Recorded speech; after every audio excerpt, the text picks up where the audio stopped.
일어나셔서 오늘 주신 하나님의 말씀 디모데후서 4장 9절에서 22절까지 말씀인데 같이 한번 우리가 교독하도록 하겠습니다. 저부터 읽겠습니다.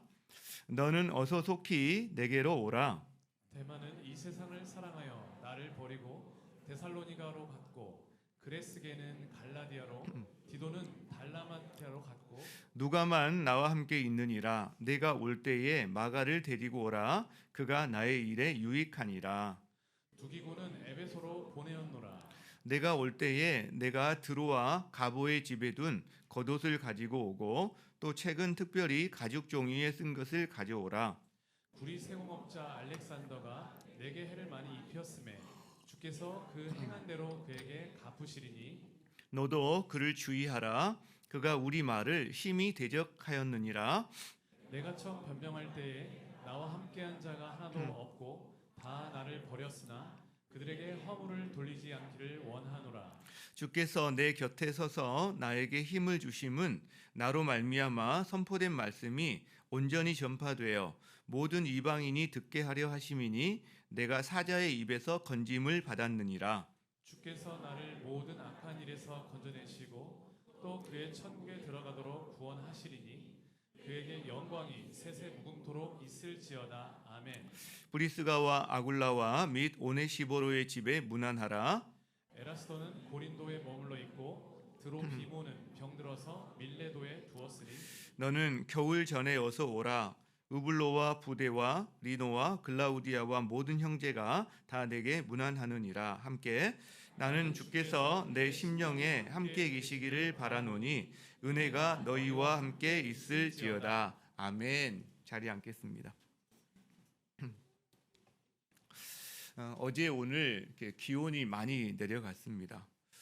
어제 우리가 오전에 이제 행복축제를 위해서 같이 이렇게 모여서 의논하면서 특별히 이제 1층에 내려가서 자리 구성을 어떻게 할지, 그래서 어디에서 커피를 이렇게 좀 드리고 차를 드리고 간식을 드리고 또 버스킹 하는 장소라든가 그 다음에 포토전을 어떻게 할지 이제 같이 의논하던 때가 있었는데요. 근데 춥더라고요. 굉장히 어제 추워서 이렇게 옆을 보니까 우리 장재영 목사가 두꺼운 겨울 파카를 입고 있는 거예요. 와, 얼마나 부럽던지. 나도 좀 따뜻한 거 입고 올 걸, 얇은 걸 입고 와서 이렇게 춥나 하면서 이제 회의 빨리빨리 마치고 들어갑시다 하면서 그냥 올라왔는데요. 겨울이 오고 있는 것 같아요. 여기 나뭇잎만 봐도 이제 단풍이 좀 남아 있는 것도 있지만 많은 부분이 이렇게 잎을 떨어뜨리고 겨울 준비를 하고 있는 것 같습니다. 여러분, 우리 인생에도 겨울이 있죠. 우리 인생에도.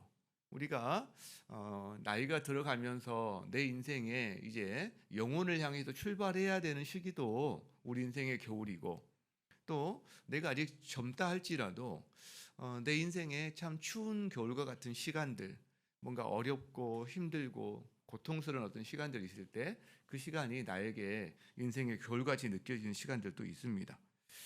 여러분, 우리에게 그런 인생의 겨울이 왔을 때 혹은 지금 지나가고 있을 때 우리에게 필요한 게 뭐가 있을까요? 우리에게 그때 뭐가 필요할까? 이런 생각을 해보게 됩니다. 오늘 사도 바울은 지금 로마의 지하 감옥에 있는데 여기서 편지를 쓰고 있잖아요. 오늘 살펴본 부분이 그 편지 마지막, 이제 정말 오늘이 마지막인데 여기에는 그가 보내는 겨울, 그의 추위, 그의 외로움 이런 것들이 이제 많이 이렇게 드러나 보입니다. 그는 선한 싸움을 싸워왔죠. 믿음의 경주를 잘 했습니다. 그리고 이제 그의 앞에, 그의 미래에는 의의 면류관이 기다리고 있어요. 근데 지금 그의 현실, 그의 현재는 추운 감옥입니다. 추운 감옥입니다. 외롭습니다. 그렇죠? 참 그는 추위를 많이 느꼈을 것 같아요. 한기를. 우리가 지금 추위를 느끼듯이. 자, 그는 어떻게 이걸 해결했을까? 그는 많이 외로웠을 것 같아요. 사람들이 자기를 버리고 배신하고 떠나가고. 그는 이것을 어떻게 했을까? 어떻게 해결했을까? 그리고 그 자기 인생의 겨울에 그가 진정으로 남기고자 하는 게 무엇이었을까? 이런 말씀들, 생각들을 묵상하게 되는데 오늘 이 바울의 편지를 통해서요. 바울이 보내는 맞이한 인생의 겨울 가운데 그에게 필요한 것이 무엇이었는지, 그가 남기고 싶은 게 무엇이었는지를 한번 살펴보면서 우리 역시 우리 인생의 겨울에 우리에게 필요한 게 무엇인지, 우리가 진정 남겨야 될 것이 무엇인지 우리 한번 돌아보는 시간 갖기를 원합니다. 자, 인생의 겨울에 필요한 것 한 3가지 정도 정리할 수 있을 것 같은데 한번 따라합니다. 친구들. 바울이 디모데한테 이렇게 속히 오라는 표현을 쓰고 있거든요. 9절에 보면 너는 어서 속히 내게로 와라. 너는 겨울 전에 어서 와라. 여러분, 이 그 바울의 간절한 어떤 그런 마음이 잘 느껴지는 것 같아요. 편지가 로마에서 에베소로 전달이 되고 그 편지를 받은 디모데가 에베소의 일들을 정리하고 다시 바울을 보러 로마까지 오는 데는 상당한 시간이 걸렸을 겁니다. 근데 그 시간이 이제 바울 자신이 곧 죽음도 앞에 두고 있고 또 겨울도 앞에 두고 있기 때문에 겨울에는 항해를 못 하거든요. 이 아드리아 이 해 이쪽이 겨울 폭풍 때문에 항해를 잘 못하기 때문에 겨울 전에 속히 오라고 그런 이야기를 하고 있는 바울이 절절한 마음이 참 묻어나는데, 근데요, 바울이 이 인생의 마지막 시간에 디모데를 정말 보고 싶어 해요. 정말 보고 싶어 하는데 그 이유가 뭘까요? 그 이유가 10절에 그 이유를 말하는데 그 이유 중에 하나는 뭐냐면 그의 곁에 사람들이 없어요. 사람이 없어요. 10절에 볼까요? 데마는 이 세상을 사랑해서 바울 자기를 버리고 데살로니가로 가버렸고 그리스도에게는 갈라디아로, 디도는 달마디아로 갔고 그 다음에 누가만 나와 함께 있다. 누가만. 바울 곁에 아무도 없고요. 의사 누가만 있습니다. 그리고 두기고, 신실한 일꾼인 두기고마저 에베소로 보낸 거죠. 두기고는 지금 이 바울의 편지를 가지고 에베소로 전달하러 가야 되고 그 다음에 디모데가 올 때 디모데 자리를 대신해서 에베소를 맡아서 사역을 해야 되기 때문에 또 두기고를 보내는 거죠. 누가밖에 없다는 거예요. 여기 보면 바울은요 혼자서 사역한 사람이 아닙니다. 바울은 팀으로 사역을 했어요. 항상 동역자들이 늘 그의 곁에 많이 있었습니다. 근데 지금은 그렇지 않아요. 아무도 없어요. 누가 말고 아무도 없어요. 특히 데마 같은 사람은 골로새서 그 다음에 빌레몬서에 보면 이게 이름이 나올 정도로 신실한 동역자였는데 그가 지금 세상을 사랑해서 바울을 버리고 다른 데로 가버렸어요. 이 데마라는 사람이 믿음에서 완전히 떠났는지 그렇지 않은지는 우리는 모릅니다. 단순히. 그러나 우리가 분명히 알 수 있는 것은 지금 굉장히 어려움에 처한 상황에 있는 그의 노사도를 버리고 그가 다른 곳으로 갔다는 것은 분명하죠. 그래서 학자들이라든가 이걸 연구한 사람들은 데마가 겁을 먹었다 이렇게 표현하기도 합니다. 워낙 박해가 심하니까 실제로 그런 표현도 하는데, 근데 동역자인 그레스게라든가 디도 같은 경우도 아마 사역을 위해서 지금 다른 데로 보낸 상황인 것 같아요.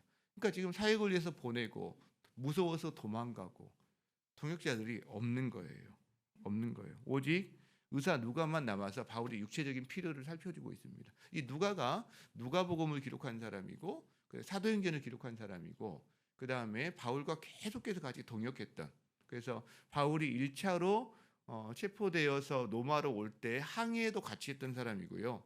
바울의 2차, 3차 선교 여행에도 끝까지 이렇게 동행했던 사람이어서 그 누구보다 사도행전이라든가 이런 것들 기록할 만한 사람인 거죠. 자, 그래서 이어서 바울이 부탁을 합니다. 그래서 부탁하는 건데 11절에 네가 올 때에 디모데야 네가 와라 계속 했잖아요. 올 때에 마가를 데리고 와라 그래요. 마가를 데리고 와라. 그가 나의 일에 유익하다. 내 개인적인 혹은 복음에 대한 어떤 일에 유익하다는 표현을 쓰고 있는데 이 마가를 데리고 오라는 게 참 의외입니다. 사실은. 왜냐하면 이 마가 때문에 바울이 자기를 이끌어 주었던 바나바와 완전 큰 싸움을 벌이고 둘이 결별하게 된 결정적인 이유가 이 마가 때문이거든요. 바울이 안디옥 교회에 있을 때 바나바와 바울이 안수받아서 선교사로 파송이 됩니다. 그럴 때 이 마가를 데리고 여행을 떠납니다. 이 마가는 여러분 마가의 다락방 기억하시죠? 마가의 다락방. 예수님 승천하시고 120명의 그 제자들이 한꺼번에 머물러 있었던 마가 예루살렘에 그 집에 다락방이 있는데 다락방에 120명이 들어가요. 얼마나 큰 집이겠어요. 부잣집 아들인 거죠, 마가는. 근데 이 마가의 삼촌이 바나바입니다. 그래서 이 바나바가 마가를 데리고 그 다음에 바울과 함께 1차 선교여행을 떠나는 거예요. 그런데 선교여행이 쉽습니까? 어디? 어렵죠. 뭐 죽을 고비도 넘기고 험산 줄령도 넘어야 되고, 그러니까 이 마가가 중간에 도망가 버립니다. 예루살렘 집으로 달아나 버려요. 힘들어서 그랬는지 아니면 이 성격이 괴팍한 바울과 어떤 갈등 관계가 있어서 그랬는지 뭐 우리는 알 수가 없죠, 이유를. 그러나 어쨌든 도망가 버립니다. 이제 그 다음에 1차 선교여행 마치고 그다음 2차 선교여행을 떠날 때 이 바나바가 마가를 데리고 가자 그래요. 바울은요, 안 돼. 데리고 가자. 안 돼. 이렇게 싸웠을까요? 대판 싸운 겁니다. 성경에 심히 싸웠다. 예, 그리고 갈라섭니다. 그 정도로. 그래서 바울은 실라를 데리고 가고요. 이 바나바는 마가를 데리고 여행을 떠납니다. 이 마가 때문이거든요. 여러분, 그 장본인이 마가인데 지금 시간이 많이 흘렀겠죠. 시간이 많이 흘렀고 어떤 계기들이 있었는지는 알 수 없지만 지금 이 시점에 바울이 마가를 찾고 있어요. 마가를 인정하고 있는 겁니다. 마가와 뭔가 관계가 회복이 되고 그의 사역을 인정하고 있다라는 거죠. 여러분, 이 마가를 보면서 우리를 빚어가시는 하나님을 바라보게 됩니다. 성도든 사역자든 여러분 어리석기도 하고 실수도 하고 다 그래요.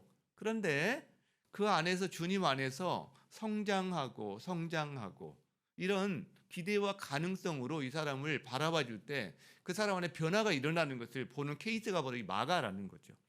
제가 이 마가를 보면서 저의 전도사 시절을 돌아보게 됩니다.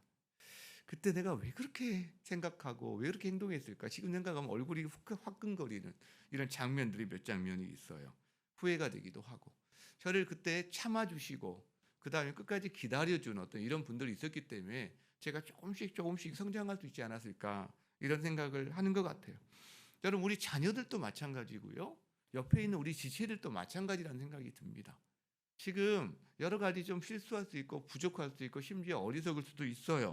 근데요, 우리가 하나님 안에서 그를 빚어가시는 주님을 우리가 기대한다면 우리가 좀 품어주고 참아주고 기다릴 수 있다. 그러면 성장할 거예요. 이 마가처럼, 마가복음을 쓴 사람 마가처럼 이렇게 그의 인생이 변화될 수 있다는 걸 보게 됩니다. 자, 바울은 마가를 데리고 오라고 그러면서 뒤에 보면 다른 동역자들 소식도 하나하나 다 전해줍니다. 19절에 보면 브리스가와 아굴라와 오네시보르의 집에 문안해라. 오네시보르 집이 에베소에 있다는 걸 우리가 알게 되는 거죠. 오네시보르 여러분 기억하시죠? 지금 에베소에 있는 오네시보르가 바울을 찾아 로마까지 와서 여기서 감옥을 찾아다니면서 바울을 찾아서 여러 차례 그에 필요한 것들, 그 다음에 또 위로해주고 한 그런 사람, 오네시보르 집인 거죠. 그리고 에라스도는 고린도에 있고 드로비보는 지금 병들어서 밀레도에 두었고, 그 다음에요, 으블로, 부데, 리노, 글라우디아 모든 형제가 아마 로마에 있는 형제들인 것 같아요. 이 사람들이 너에게 문안한다, 이렇게 이야기합니다. 여러분, 여러 사람을 언급하고 있어요. 여러 사람. 지금 디모데를 제외하고도 14명 정도의 이름이 나옵니다. 가족들 빼고서 하여간 14명 정도예요. 이게 다 바울의 동역자들이고 친구들이죠. 여러분, 바울이 그의 인생의 겨울에 찾고 있는 게 있어요. 친구들이에요. 친구들. 디모데가 속히 오기를 열망하죠. 마가를 데려오기를 부탁하죠. 그리고 여러 동역자들의 안부를 묻고 서로 연결해주고 있습니다. 14명의 이름이 등장하는데 그들을 기억해요. 그들을 보고 싶어해요. 그리고 그들끼리 서로 연결을 해주고 있어요. 바울은 친구들을 지금 소중히 여기고 있습니다. 공동체, 관계성, 이걸 굉장히 소중히 여긴다는 거죠. 여러분, 바울이 지금 인간적인 상황으로 보면 좋은 상황이 아닙니다. 노쇠했고 감옥에 있고 더 이상 뭐 어떤 영향력을 기대할 수도 없는 이런 상황들이에요. 그럴 때 사람들이 보통 떠나가잖아요. 실제로. 그렇죠? 근데 지금 바울은 여전히 친구가 있어요. 보고 싶은 사람이 있고요. 그리고 부르면 달려와 줄 수 있는 사람들이 있다라는 거죠. 여러분, 우리가 우리의 인생의 겨울을 보낼 때 우리에게 필요한 것이 무엇일까요? 아마 그 중에 하나가 친구들이 아닐까 싶어요. 우리는 그 코로나 때 정말 많이 경험했습니다. 코로나 때 어디 밖에 나갈 수도 없었잖아요, 걸리면. 그러면 누가 친구들이나 다른 사람이 음식이라든가 챙겨주지 않으면 우리 꼼짝도 할 수 없는 이런 상황들을 많이 경험했잖아요. 여러분에게는 친구들이 있습니까? 공동체가 있습니까? 안부를 물어봐주고 여러분을 기억해주고 사랑하면서 또 필요할 때 부르면 달려가 줄 수 있는 그런 사람들이 여러분에게는 있습니까? 제가 이 부분을 생각할 때 예수님 한 말씀이 떠오르더라고요. 황금률.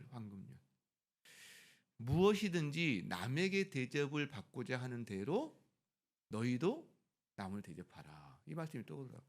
왜냐하면 제가 이런 질문을 하게 돼요. 우리에게는, 우리 성도들에게는, 나에게는 그런 친구가 있나? 우리 항상 질문도 자기 중심적인 질문만 하거든요. 이렇게 나에겐 그런 사람이 있나? 근데 좀 질문을 바꿀 수도 있어야 되지 않을까? 나는 그런 친구가 되어주고 있나? 이게 바로 황금률인 것 같아요. 여러분, 그래서 친구가 되어주는 사람에겐 친구가 또 있어요. 소중하게, 공동체와 누군가를 소중하게 여겨주는 사람에게는 그 사람도 소중히 여김을 받는 것 같아요. 이게 같이 가는 것 같다라는 생각을 하는 거죠. 같이. 어떤 사람이 현명한 사람일까? 나이가 들어갈수록요, 실제로 자기 주장이 강해지고 자기 경험 세계가 강해지다 보니까 갈등과 생각의 차이가 확연해지는 경우가 많습니다. 그럼 작은 일로도 틀어지고 이것이 그다음에 더 이상 관계성이 끊어지는 경우도 참 많았죠. 그러니까 점점 나이가 들수록 관계성이 좁아지는 경우가 참 많습니다. 넓혀지기보다는 사실은. 그런데 현명한 사람은 이미 맺은 관계를 함부로 끊지 않습니다. 갈등이 있고 뭔가 좀 어려움이 있다 할지라도 소중히 여기고 그걸 유지하고 지키고 발전시키려고 하지 그냥 함부로 칼로 두부 자르듯이 하지 않는다는 거죠. 제가 우리 교회 안에도 시니어 분들이 참 많이 계신데 참 존경스럽고 귀하게 여김받고 그런 분들이 대부분이신 것 같아요. 이분들의 특징을 제가 이렇게 살펴보면 이분들은요, 연세가 드실수록 넉넉합니다. 부드러워요. 잘 베풀어요. 잘 섬겨요. 젊은 사람들을 소중히 여겨줍니다. 여러분, 이분들의 특징 가운데 없는 특징이 있어요. 그죠? 인색하지가 않아요. 인색하지가. 불평, 불만에 가득 차 있지 않습니다. 뒷담화 잘 안 합니다. 뒷담화. 여러분, 뒷담화 하면 다 사람 다 잃거든요. 다 결국 들어가게 돼 있어요. 뒷담화. 불평, 불만하면 그 사람 곁에 가고 싶지 않습니다. 사실은. 근데 연세가 드셔가시면서도 계속해서 어떤 갈등 상황이 있을 때 그분을 통해서 갈등이 재생산되고 확산되는 게 아니라 갈등이 줄어들거나 없어지는 분들, 이런 분들이 우리 교회 시니어분들 대부분이세요. 그러니까 아마 공동체 안에서도 서로 존중하고 사랑하고 그다음에 귀하게 여기는 거 아닌가 이런 생각을 하게 됩니다. 가장 큰 특징 중에 하나가 저는 작은 일에도 감사하는 거, 이건 것 같아요. 작은 일에도 감사하는 거. 감사하다고 이렇게 감사의 표현을 받으면 더 하고 싶어요. 뭔가 더 세상에 이걸 가지고 또 감사하시네. 그러면 더 하고 싶은 이런 생각이 드는 거죠. 여러분, 바울이 그의 인생의 겨울에 필요한 것들을 살펴봤을 때 우리가 친구라는 걸 발견할 수 있었어요. 우리들도 마찬가지라고 생각합니다. 그렇다면 우리가 기도할 수 있어요.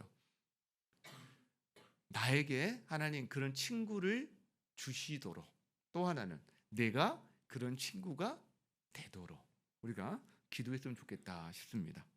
자, 인생의 겨울에 필요한 거 두 번째가 있습니다. 따라할까요? 겉옷과 성경. 바울이 편지를 통해서 디모데에게 부탁하는 게 있어요. 부탁하는 게.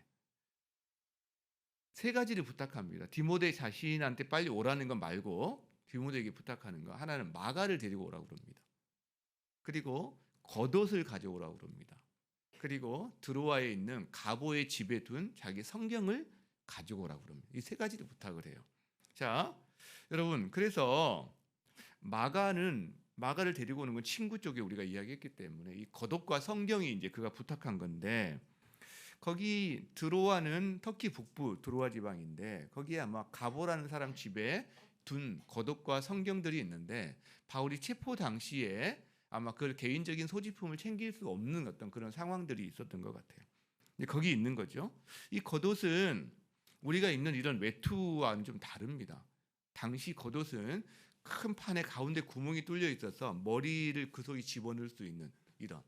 그러니까 이게 하나 하면 이불이 되는 이제 그런 게 겉옷인데 이게 굉장히 두껍고 그 다음에 좀 또 오래 갈 수 있는 귀중품 중에 속합니다. 심지어 상속도 합니다. 이 겉옷을 자기 자녀에게. 이제 그 정도 어떤 물건들인데 신약 성경에 겉옷을 전당 잡혔을 때 해지기 전에 돌려주라는 말이 있어요. 왜 그러냐면 이 겉옷이 서민들에게는 그 사람의 추위를 견딜 수 있는 이불 같은 유일한 보호 장구이 같은 거기 때문에 겉옷을 뺏지 말라는 표현을 하고 있다라는 거죠. 자, 바울은 지금 지하 감옥에 있어요. 그 겨울이 곧 다가옵니다. 그 한기, 우리가 지금 느끼는 이런 추위, 이걸 견디기 위해서 겉옷이 필요했던 것 같아요. 자, 그리고 겉옷과 함께 가죽 종이에 쓴 책을 가져오라고 그럽니다.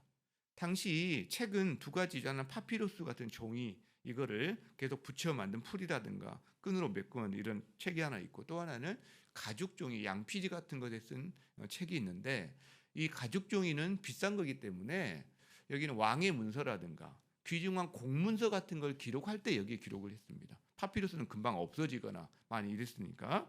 자, 그래서 이 어떤 내용인지는 잘 몰라요. 우리가 가죽 종이에 쓴 책이 뭔지.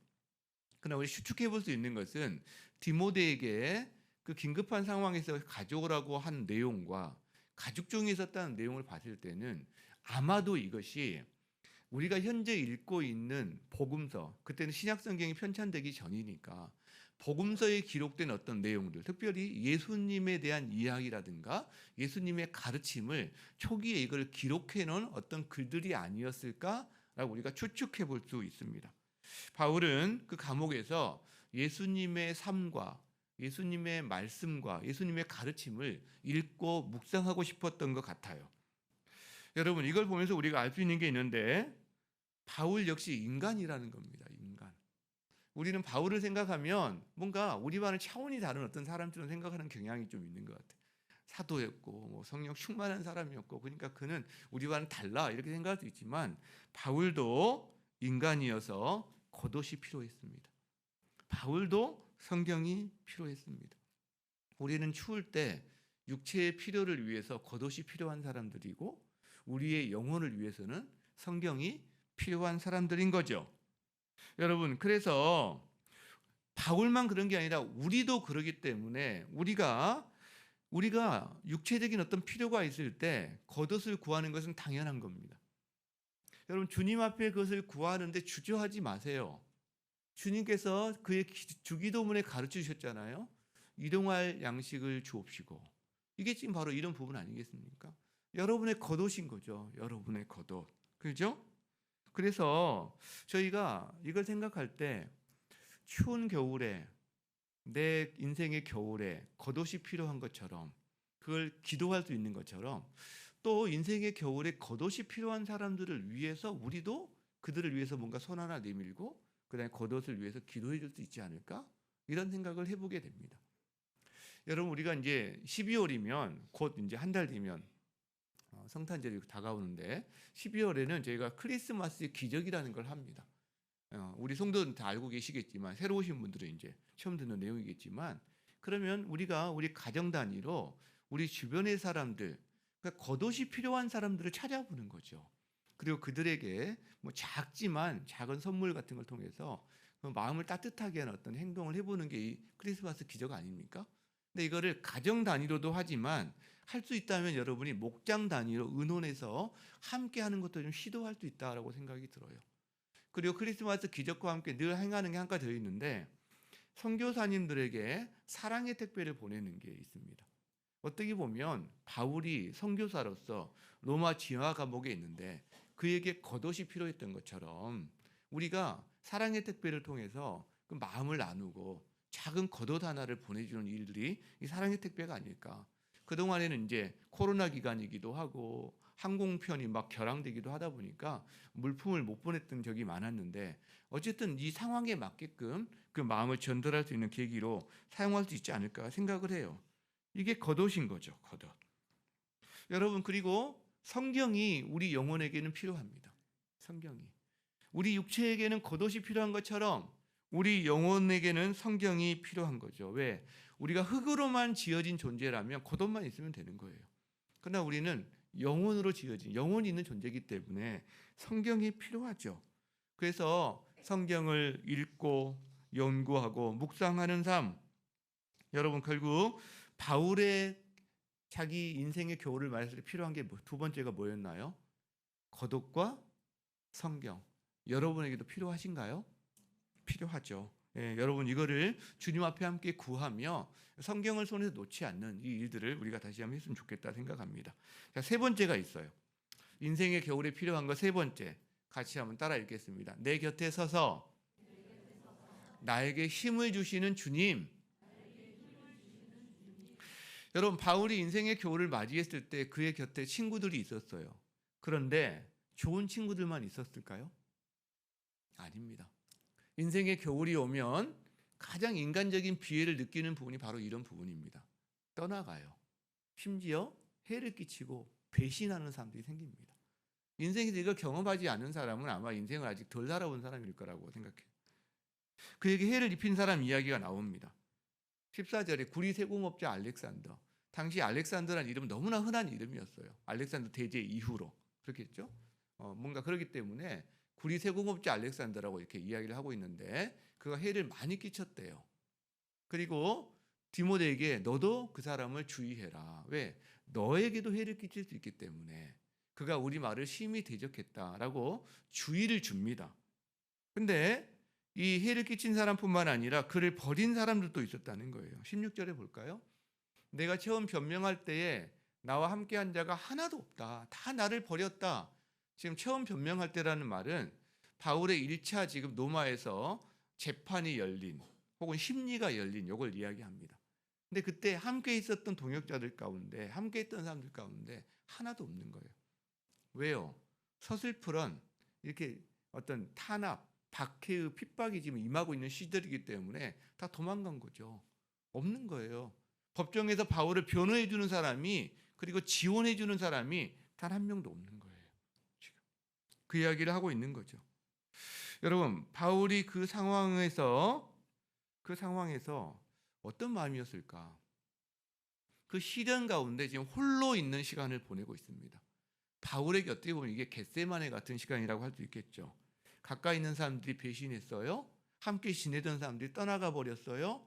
여러분, 그 마음에 얼마나 억울함이 있었을까요? 얼마나 속이 쓰였을까요? 인간적인 비애감이 그 자신을 덮었을까요?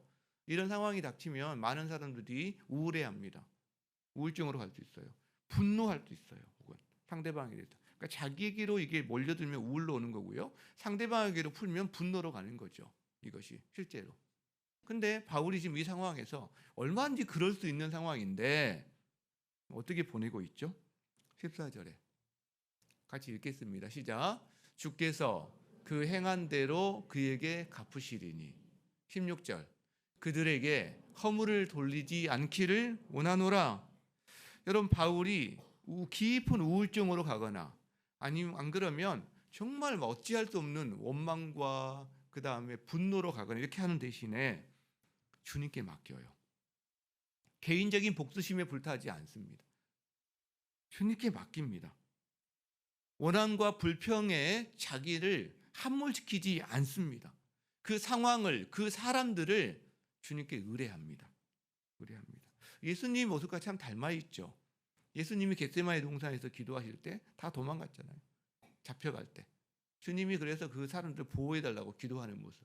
이 예수님의 모습과 참 많이 닮아 있는데 이것이 어떻게 가능할까? 가능한 이유가 있어요. 17절에 나옵니다. 주께서 내 곁에 서서 나에게 힘을 주심은. 주님이 감옥에 있는 바울 곁에 서서 바울에게 힘을 주시고 계시대요. 주님이 함께하고 계시대요. 주님이 힘을 주시고 계시대요. 그래서 바울이 지금 감옥에서 지낼 수 있는 이 시간들을 이겨낼 수 있도록 바울이 혼자가 아닌 거예요. 지금 바울이 나에게 누가만 있다 말을 하지만 실제로 이 말씀 보면 바울은 그 상황에서 얼마든지 우울증으로 할 수 있는 상황에서 가슴 뜨거운 편지를 써낼 수 있는 이유가 바로 이거죠. 주님이 나와 함께 계신다. 주님이 나에게 힘을 주고 계신다. 그러니까 감옥 생활이 오히려 저희들에게 도전이 되는 생활을 할 수 있는 사람이 되는 거죠. 그것뿐이 아닙니다. 실제로 바울은 그 뒤에 1차 변론 때도 마찬가지지만 지금 심리를 받고 재판을 받잖아요. 그 재판석에는 재판장과 로마 황제도 가끔 그 재판석에 있을 수 있고 많은 군중들이 배석한 자리거든요. 여러분 거기서 자기의 목숨을 위해서 구차하게 뭔가 풀이 죽어가는 목소리로 변론하고 있는 바울이 아니에요. 복음을 전합니다. 내가 이렇게 매인 이유가 무엇 때문인지 아니? 바로 이 세상 나라에 하나님의 나라가 임했기 때문이다라고. 하나님이 성육신하셔서 그가 우리의 죄를 짊어지시고 십자가를 지셨고 그가 3일 만에 다시 살아나서 부활하신 분이시고 이제 승천하신 그분이 곧 오실 거라는 이 복음을 담대히 전할 수 있었던 이유가 뭐냐? 주님께서 바울과 함께 계셨고 그 바울에게 힘을 주고 계셨기 때문이다라고 지금 말을 하고 있다는 거예요. 여러분, 바울은 인생의 겨울에 인간적인 비애도 경험하고 있었어요. 인간적인 비애도. 그럼에도 불구하고 가슴 뜨거운 편지를 보내고 가슴 뜨거운 변론을 행할 수 있는 그 인생. 여러분 그게 뭐 때문이라고요? 주님이 함께 계시기 때문에. 주님이 힘을 주시기 때문에. 그렇다면 우리 인생의 겨울에도 가장 필요한 게 뭘까요? 우리의 상황은 다를 수 있습니다. 인간적인 비애를 느낄 수 있는 상황도 많습니다. 그런데요, 주님이 함께 하신다면, 주님이 나에게 힘을 주신다면, 여러분, 우리도 바울처럼 할 수 있다라는 거죠. 배신감, 인간적인 비애, 우울, 분노 이기고 나의 길을 걸어갈 수 있다라는 거죠. 그래서 바울이 이제 자기에게 함께 계시는 주님 때문에 디모데에게 그 축복을 할 수 있어요. 뭐라고 하죠? 22절에. 이게 마지막이에요. 디모데후서 4장 22절 이게 마지막이거든요. 나는 여러분에게 주시는 말로 한번 읽고 한번 우리 큰 소리를 읽었으면 좋겠습니다. 함께 읽겠습니다. 나는 주께서 내 심령에 함께 계시기를 바라노니 은혜가 너희와 함께 있을지어다. 이렇게 말합니다. 바울 자신과 함께 계시는 그 주님께서 이제 디모데야 나는 네 심령에 주님이 함께 계시기를 축복한다. 그리고 너희에게 필요한 것은 이 은혜다라고 이야기하는 이 은혜다. 이 은혜다. 여러분 우리도 인생의 겨울을 보냅니다. 어려운 시간도 보내고요. 근데요 우리에게 필요한 것들이 있습니다. 친구들 필요합니다. 겉옷, 육체의 필요를 위한 것들, 성경, 우리 영혼의 필요를 위한 것들 필요합니다. 근데 가장 필요한 것, 그 모든 것 위에 모든 것, 그게 뭘까요? 주님이시죠. 주님의 함께 하심이죠. 주님이 힘 주시는 것이죠. 이 모든 것을 표현한 단어가 은혜입니다. 우리는 은혜가 필요한 사람들입니다. 은혜가.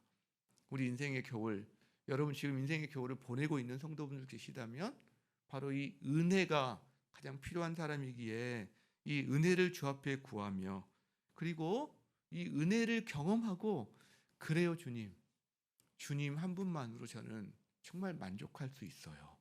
이 고백할 수 있는 여러분 되실 수 있기를 주의 이름으로 축복합니다. 말씀을 마무리하고자 합니다. 여러분 인생의 겨울을 맞이한 이 바울이 디모데에게 부탁하는 게 있어요. 디모데한테 속히 와라 그러면서 디모데에게 3가지 부탁을 합니다. 첫 번째가 마가를 데리고 와라. 두 번째가 겉옷을 가지고 와라. 세 번째가 성경책을 갖고 와라. 이 3가지 부탁을 합니다. 여러분 그렇다면 생각을 해봅시다. 디모데가 지금 에베소에 있는데 디모데를 단순히 보고 싶다고 우정을 한번 나누고 싶다고 내 죽기 전에 얼굴 한번 봐야 되겠어. 손 한번 잡아봐야 되겠어. 여러분 그래서 그 이유만으로 여러분 보고 싶어서 오라는 건 맞습니다. 없다는 게 아니라 근데 그 이유 하나만으로 지금 에베소 목회하고 있는 디모데한테 그걸 비우고 오라고 했을까요? 제가 이 질문을 하게 되더라고요. 마가하고 회포를 풀기 위해서 그 어떤 사역지에 있는 마가를 데리고 오라고 했을까요? 단순히 그 이유일까요? 지금 보고 싶다고. 그리고 내가 추우니까 나 겉옷이 필요해. 그러니까 겉옷 갖고 와. 단순히 그 이유였을까요? 노마에는 겉옷이 없을까요? 노마에는 그런 겉옷도 없는 야만인 도시인가요? 그리고요, 단순히 내가 지금 성경 읽을 거리가 필요하니까 가져와. 그래서 그 성경책을 요청했을까요? 우리가 지금까지 이야기한 것이 다 맞는데 그 외에 한 가지가, 속 깊은 한 가지가 더 있지 않았을까라는 생각을 해본다는 거예요. 이 모든 걸 종합했을 때. 여러분 보세요. 바울은 이제 인생과 그의 사역을 마무리해야 되는 시점에 와 있습니다. 그동안 자기가 전해왔던 진리의 횃불을 이제 누군가에게 전해 주어서 그 진리의 횃불이 온 세상을 밝히는데 계속 사용되도록 해야 되는 시점에 와 있습니다. 그래서 예수 그리스도의 복음이 펼쳐지고 그것으로 말미암아 그 생명 가운데 들어온 사람들이 계속해서 일어나도록 하는 게 바울의 남은 가장 중요한 사역이다라는 거죠. 다른 말로 하면 후계자, 그를 대신할 사람들을 준비시키고 그들이 그 사역을 해나갈 수 있는 기반을 마련하는 것이 바울에게 있어서는 이제 절체절명의 사명이다라는 거죠. 여러분, 겉옷이 이불 같은 역할을 하기도 하지만 구약 성경에 보면 겉옷은 계승의 의미도 있습니다. 여러분, 엘리야가 하나님 앞에서 승천할 때 엘리야의 겉옷을 집어들고 엘리사가 그 다음에 요단강을 헤치면서 건널 때 사용된 것이 엘리야의 겉옷입니다. 그 말은 엘리야의 권세와 엘리야의 어떤 그런 권위와 이 사역이 누구에게? 엘리사에게 계승되었다는 것을 의미합니다. 겉옷이 계승이라는, 승계라는 의미가 있다라는 거죠. 그러니까 단순히 추워서 가져오라는 건 맞아요. 이건 그 부인하는 게 아닙니다. 그러나 이 겉옷이 속 깊은 의미로 들어간다면 이제 자기의 사역이 계승되는 어떤 상징적인 어떤 그런 의미로서 디모데에게 가져오고 디모데에게 이 겉옷이 주어지는 과정을 우리가 생각해 볼 수 있습니다. 여러분, 마가를 왜 데려오라고 그럴까요? 성경을 왜 가져오라고 그럴까요? 왜 지금 신약 성경이 지금 다 나오기 전이거든요. 실제로 이렇게 완성되기 전이거든요. 마가는 마가 복음을 쓴 사람입니다. 실제로 마가를 데려와요. 그리고 마가에게 자기에게 있는 어떤 예수님에 대한 기록들과 이 일부를 전수를 해줬을 거란 말이에요. 여러분, 옆에 있는 누가도 누가복음과 사도행전을 쓴 사람이에요. 누가에게도 역시 전수를 통해 자기의 구술을 통해서 남아있는 자료를 통해서 이 복음서를 쓸 수 있는 기반을 마련해 준 거죠. 디모데에게는 그의 사역의 계승자로서의 기반을 물려주는 거고요. 마가와 누가에게는 우리에게 오고 오는 세대에 필요한 성경의 기반을 남겨주는 역할로 이 일들이 사용되고 있는 걸 봐요. 이게 결과론적으로 사용된 것인지 그 속 깊은 의미까지 있는지 우리가 100%는 알 수 없지만 그러나 여기까지 있다고 보는 게 맞을 것 같아요. 그냥 단순히 보고 싶다고 멀리 있는 사람, 몇 달이 걸리는 사람 오라 가라 할 정도가 아닐 수 있기 때문에 여러분, 그렇다면 바울은 인생의 겨울에 자기의 필요한 것을 지금 구하고 있기도 하지만 가장 중요한 것, 남기고 가야 될 게 무엇인지를 알고 유산을 남기고 있다라는 거죠. 디모데라는 후계자, 마가와 누가를 통해서 성경, 이것을 남기고 있다라는 거예요. 여러분, 그렇다면 우리가 두 가지 질문을 동시에 볼 수 있다고 생각이 들어요. 여러분의 인생의 겨울에 여러분에게 필요한 게 무엇일지 우리가 그걸 하나님께 구할 수도 있고 우리가 물어볼 수 있습니다. 또 하나는요, 여러분이 인생의 겨울에 남겨야 될 것이 무엇인지, 유산이 무엇인지. 여러분, 물질적인 유산만 남겨두는 것이 아니라 영적인 유산으로서 뭔가를 남겨두는 게 뭐가 있을지, 물질적인 유산을 자손들에게만 남겨두는 것이 아니라 하나님 나라를 위해서, 다음 세대를 위해서 여러분 유산의 11조를 12조를 남길 수도 있어요. 실제로는. 그렇죠? 우리가 이런 질문을 해볼 수 있다는 거예요. 우리에게 디모데가 있는지, 내가 그 디모데를 양육하고 훈련하고 우정을 나누면서 내가 살아가고 있는지, 실제로. 그래서 그 디모데가 믿음의 계승자로서 실제로 하나님께서 그렇게 성장해 가고 있는지 이런 걸 우리가 동일하게 질문해 볼 수 있다는 겁니다. 여러분, 사람이 사람을 낳고요, 사랑이 사랑을 낳고 긍휼이 긍휼을 낳는 것처럼 기본적으로 생명이 생명을 낳습니다. 그래서 공동체는 공동체를 낳을 수가 있어요. 우리가 이번 행복축제 하는 것은 다른 표현으로 한다면 결국 하영이행, 하나님의 영광을 위해서, 이웃의 행복을 위해서 하는 건데, 또 다른 표현을 한다면 공동체가 공동체적으로 생명을 낳는 시간들입니다. 이제 우리가 시작했잖아요. 이것들이 계속될 거고, 그 다음에 이 비율이 높아질 거예요. 공동체가 공동체로 생명을 낳는 일들이. 그럼 그 다음에는요, 교회가 교회를 낳는 일이 시작될 거예요. 저는 개척 때부터 그걸 꿈꿔왔고 여러분과 계속 나누었습니다. 개인이 개인을 낳는 우리 작업 단계를 그동안 해왔어요. 이제 우리가 굿뉴스 클럽이라든가 전도학교라든가 행복주를 통해서 공동체가 공동체를 낳는 작업들을 하나님 우리 가운데 허락하고 계세요. 이 일들이 자리를 잡히기 시작하면 어느 순간 불현듯 교회가 교회를 낳는 일을 하나님 우리 가운데 시작하실 거라고 저는 믿어요. 지금 그 가는 중간 단계 가운데 우리가 서 있다는 거죠. 여러분, 우리가 그렇다면 너무 감사한 거 아닙니까? 우리가 계속 질문했으면 좋겠어요. 주님 앞에.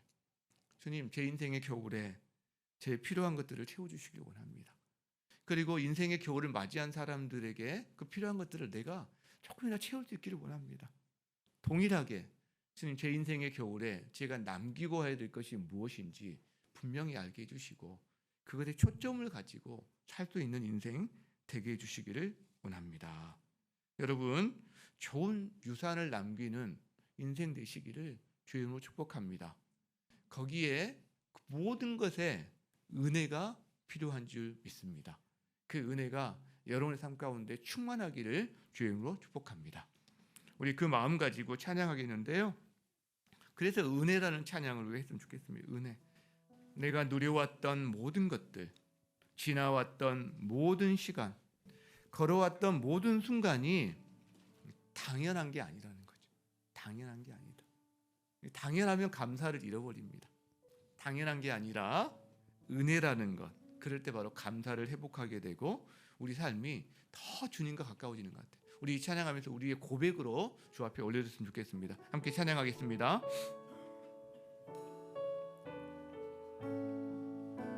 내가 누려왔던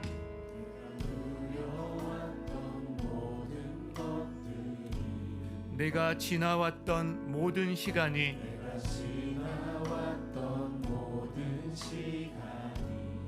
내가 걸어왔던 모든 순간이 당연한 것 아니라 은혜였어.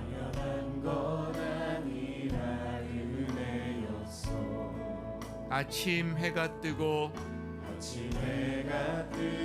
저녁에 노을 봄의 꽃향기와 가을의 열매 변하는 계절의 모든 순간이 당연한 것 아니라 은혜였어. 모든 것이 은혜.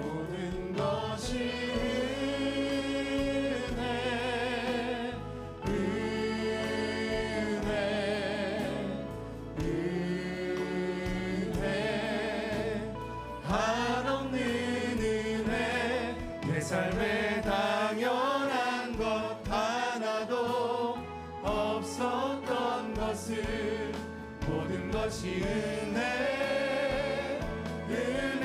은혜였소. 내가 이 땅에 태어나 사는 것 어린아이 시절과 지금까지 숨을 쉬며 살며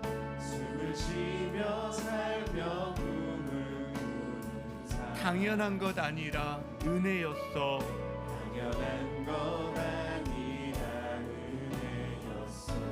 내가 하나님의 자녀로 살며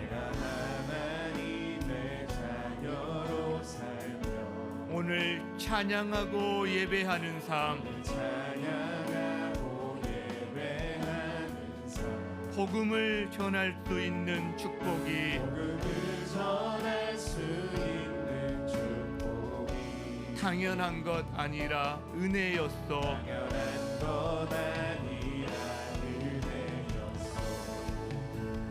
모든 것이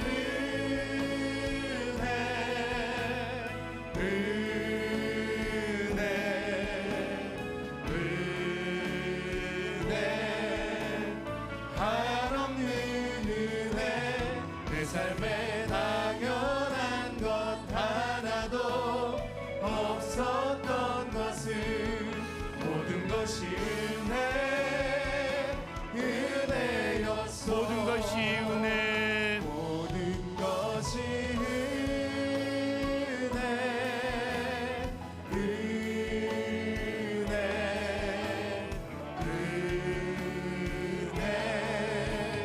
한없는 은혜, 내 삶에 당연한 것 하나도 없었던 것은 모든 것이 은혜였어. 오늘 주님께서 또 여러분에게 마음에 이렇게 알려주시고 부딪혀 주신 말씀이 어떤 말씀이 있습니까? 이 시간에 주님 앞에 그 마음을 아뢰고 주님 앞에 은혜를 구하는 시간 되었으면 좋겠습니다. 우리 함께 이 시간 주 앞에 함께 찬양 드리면서 기도하도록 하겠습니다. 기도하겠습니다.